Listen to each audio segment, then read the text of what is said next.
Hello students, मैं पूनम यादव सृजन academy में आपका स्वागत करती हूँ।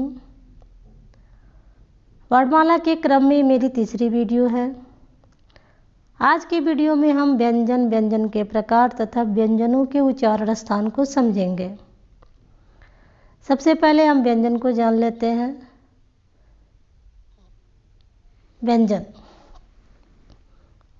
व्यंजन वर्ड के नीचे हलंत लगा होता है और इस हलंत को हटाने के लिए स्वर की सहायता ली जाती है, यानी कि व्यंजन के प्रत्येक वर्ड में अ आपका छिपा हुआ है, तब जाकर के आपका क कंप्लीट होगा और ये आपका ख कंप्लीट होगा। इस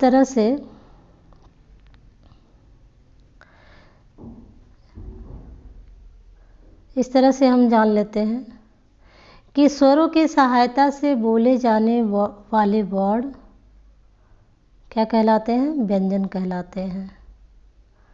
स्वर तो स्वतंत्र रूप से स्वरों का उच्चारण होता है, लेकिन व्यंजनों के उच्चारण में स्वरों की सहायता ली जाती है।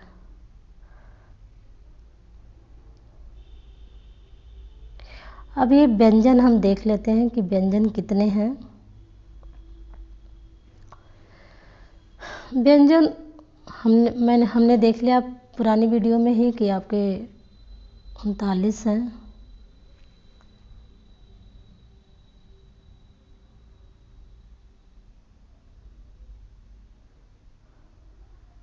सबसे पहले हम देखते हैं स्पर्श व्यंजन को। स्पर्श व्यंजन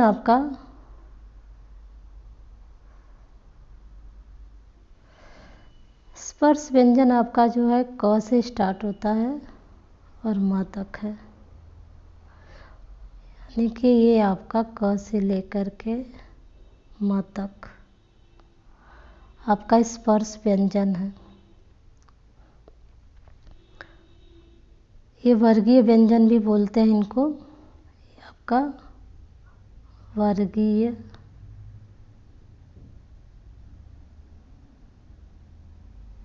ये आपका वर्गीय व्यंजन भी है।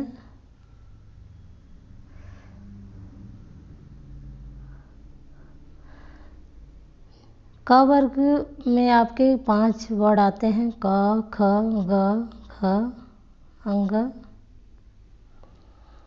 और ये कंठ नाम से जाने जाते हैं क्योंकि इनका उच्चारण स्थान कंठ है। च वर्ग है जो आपका, इसमें आपके 5 हैं: च, छ, ज, झ, ञ। ये आपके तालव्य हैं क्योंकि ये तालु से बोले जाते हैं। ट वर्ग में आपका है ट, ठ, ड, ढ, अड़। ये आपका मूर्धन्य वर्ड बोले जाते हैं क्योंकि ये मूर्धा से बोले जाते हैं। इनका उच्चारण स्थान मूर्धा है। ये है आपका त वर्ग का त, थ, द, ध, न। ये भी 5 वर्ड हैं और ये आपके दंतव्य हैं क्योंकि इनका उच्चारण स्थान दांत है।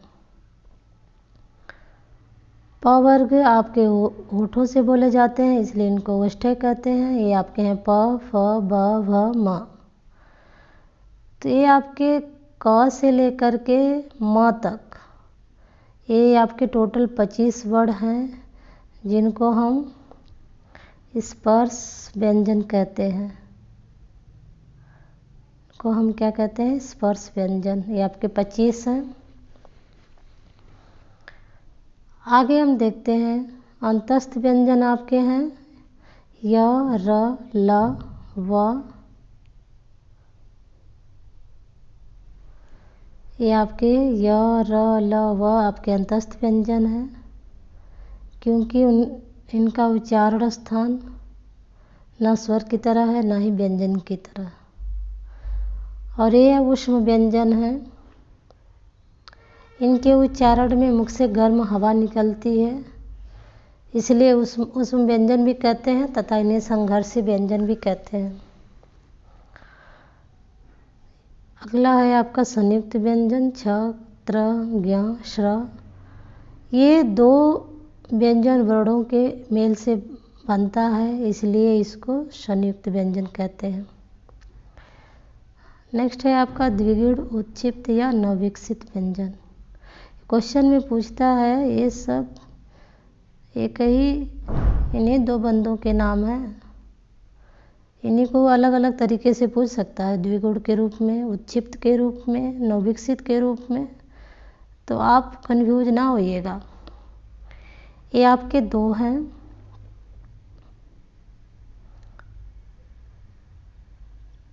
यहाँ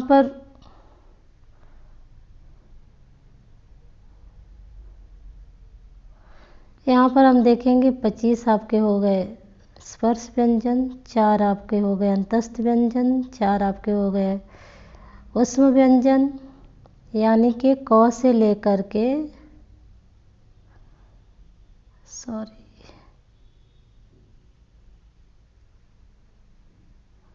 ये आपका क से लेकर के ह तक, क से लेकर के ह तक, यानी कि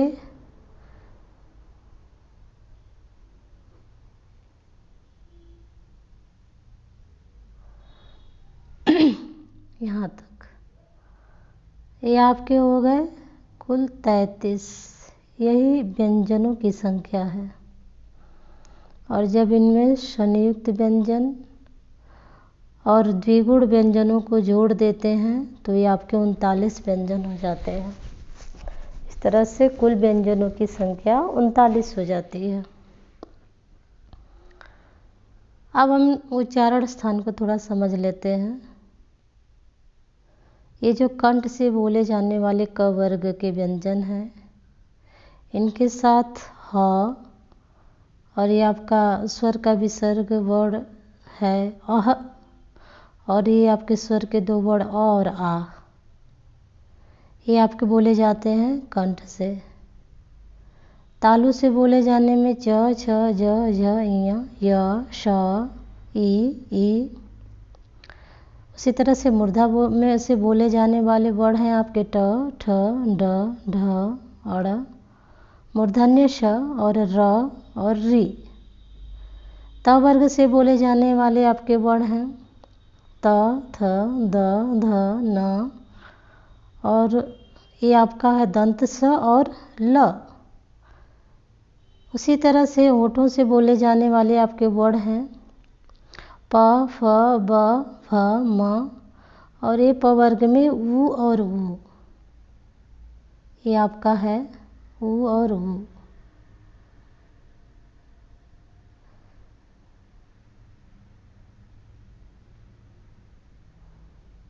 ये आपका ऊ और ऊ, ये भी होठों से बोले जाते हैं। तो प वर्ग प, फ, ब, भ, म और ऊ, ये आपके होठों से बोले जाने वाले वर्ण हैं। तो उच्चारण स्थान को भी हमने समझ लिया। आगे हम इसके बारे में लिखेंगे, अभी हम बस समझते हैं इस बात को।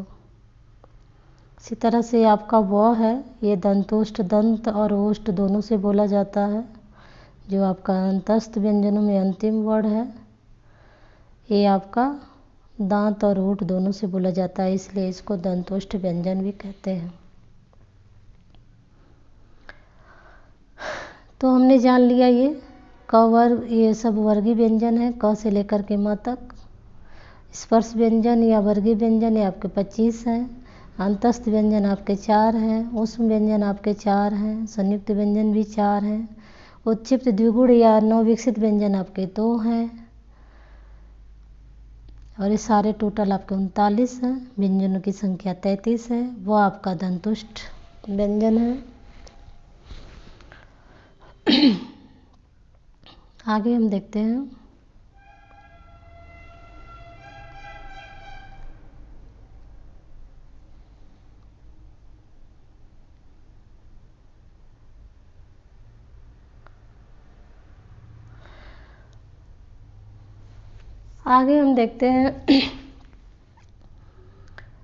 स्वर आपके हैं 11, कुल स्वर हैं आपके 13, 2 अयोग वाह को मिला करके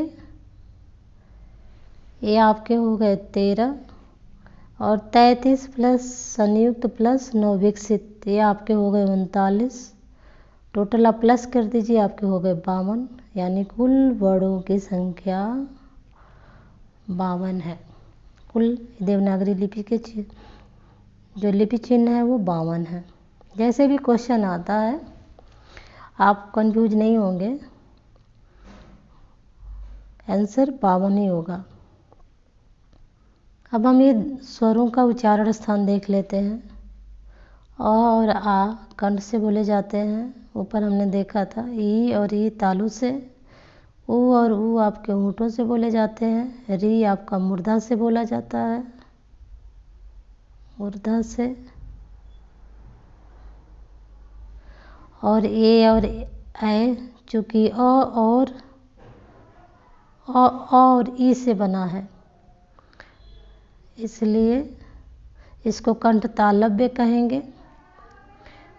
और ए और ऐ कंठ तालव्य कहे जाएंगे। और वो और औ ये आपके अ और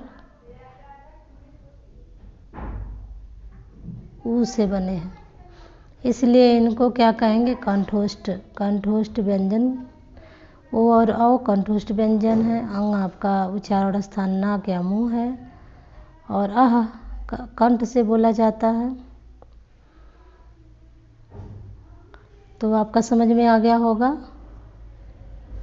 ये आपका और आ कंठ से बोला जाता है। ई तालु से।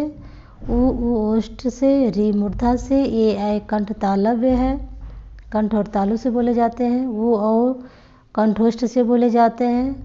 अंग का उच्चारण स्थान ये जो आपका अनुस्वार है इसका उच्चारण नाक या मुंह है। और अह विसर्ग जो वर्ण है इसका उच्चारण स्थान कंठ है। समझ में आ गया होगा। अब आगे बढ़ते हैं। अब हम देखते हैं व्यंजन के प्रकार। तो व्यंजन के 5 प्रकार हैं, मैंने ऊपर आपको चार्ट में बताया भी था। पहला है आपका स्पर्श व्यंजन, दूसरा है आपका अंतस्थ व्यंजन, तीसरा ऊष्म व्यंजन या संघर्षी व्यंजन भी कहते हैं इसको। चौथा है आपका संयुक्त, पांचवा उत्क्षिप्त या नौ विकसित या द्विगुण व्यंजन। तो सबसे पहले हम देखते हैं स्पर्श व्यंजन को। स्पर्श व्यंजन की परिभाषा है कि जिन व्यंजनों के उच्चारण में प्राण वायु,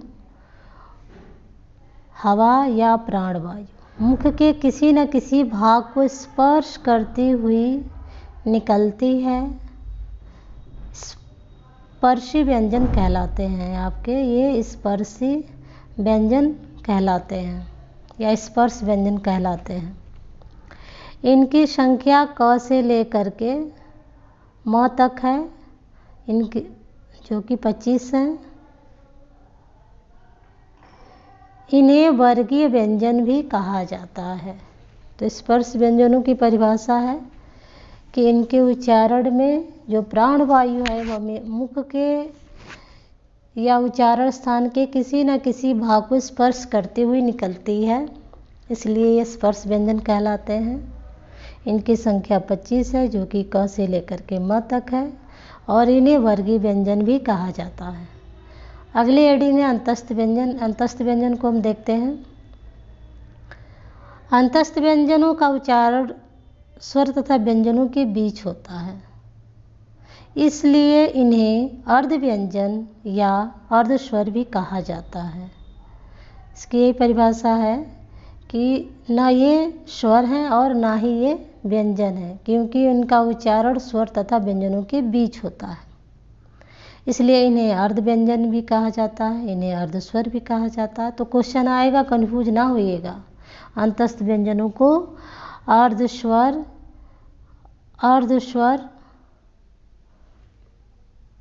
अर्ध व्यंजन और अर्ध स्वर भी कहा जाता है। य का उच्चारण स्थान हमने ऊपर देख लिया है। य का उच्चारण स्थान तालु है। र का उच्चारण स्थान मूर्धा है। ल का उच्चारण स्थान दंतव्य है, यानी कि वत्स से व्यंजन है ये। मसूड़े से इसका उच्चारण होता है और दांतों से भी होता है। तो क्वेश्चन दो तरीके से पूछेगा, दंतव्य भी पूछ सकता है, वर्ष या मसूड़े से भी पूछ सकता है, तो कन्फ्यूज ना होइएगा।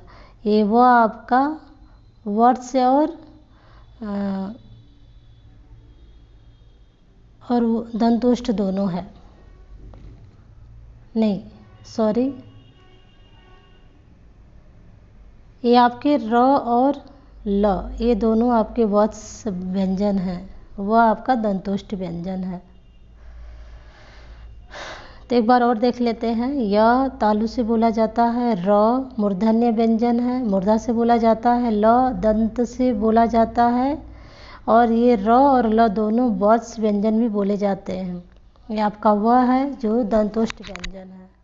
तो अगर क्वेश्चन आता है कि दंतोष्ठ व्यंजन क्या कहते हैं, तो ऑप्शन में अगर वह का पता है तो आप वह का टिक करेंगे। आगे हम देखते हैं, अगली हमारी हेडिंग है ऊष्म व्यंजन। ऊष्म व्यंजनों के उच्चारण में प्राणवायु संघर्ष करते हुए बाहर निकलती है तथा मुख से गर्म वायु निकलती है। यानी कि ऊष्म व्यंजनों का जब उच्चारण हम करते हैं तो हमारे मुख से जो प्राणवायु है वो गर्म वायु के रूप में निकलती है। इनकी संख्या 4 है। ये आपके हैं श, स, ह। तो ये आपका जो तालु श है जो तालु से बोला जाता है, आपका मूर्धन्य श है जो मूर्धा से बोला जाता है, आपका ये दंत श है जो कि आपका दांत से बोला जाता है। ये ह का उच्चारण स्थान कंठ है और इसको काकल्य वर्ड भी कहते हैं। ह को काकल्य व्यंजन भी कहते हैं, इसको स्वरयंत्री व्यंजन भी कहते हैं। तो आगे हम देखते हैं, अगली हमारी हेडिंग है शनियुक्त व्यंजन। शनियुक्त व्यंजन के बारे में हमने ऊपर देखा था कि ये 2 व्यंजन वर्णों से मिलकर बनते हैं और इनकी संख्या 4 है। और ये किस तरह से बनते हैं, क्योंकि सारे व्यंजन वर्णों में स्वर तो आपका छिपा ही छिपा है, लेकिन इसमें जो है आपके 2 व्यंजन वर्ण भी जुड़े हैं। जैसे आपका ये है क, छ जो बना हुआ है, क प्लस मूर्धन्य श और प्लस अ। उसी तरह से आपका जो त्र बना है, इसमें त प्लस र प्लस आपका अ। ज्ञ में है आपका ज, य प्लस अ। उसी तरह से श्र में आपका तालव्य श और र और अ से मिल करके आपका श्र बनता है। तो स्ट्रक्चर भी पूछा जाता है एग्जाम में कि त्र कैसे बना है, या ज्ञ कैसे बना है, या श्र कैसे बना है, तो इसे भी आप याद कर लेंगे। आगे हम देखते हैं, हमारी अगली हेडिंग है द्विगुण उच्चिप्त या नवविकसित व्यंजन। जिन वर्णों के उच्चारण में जिह्वा पहले ऊपर उठकर मूर्धा को स्पर्श करती है, फिर झटके से नीचे आती है, उच्चिप्त व्यंजन कहलाते हैं।